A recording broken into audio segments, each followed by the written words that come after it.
যদি জিজ্ঞেস করো জীবন যাচ্ছে কিভাবে, তাহলে বলবো আক্ষেপ আর অপেক্ষায়।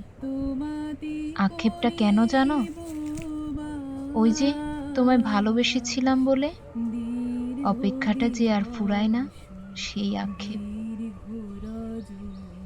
অপেক্ষাটা কিসের জানো? মনের এক কোণেই একটু আশার সঞ্চার মাত্র। এই বুঝি তুমি আসবে, আমায় নাম ধরে ডাকবে। ভালোবাসো যদি আরো ফিরে নাহি আসো, তবে তুমি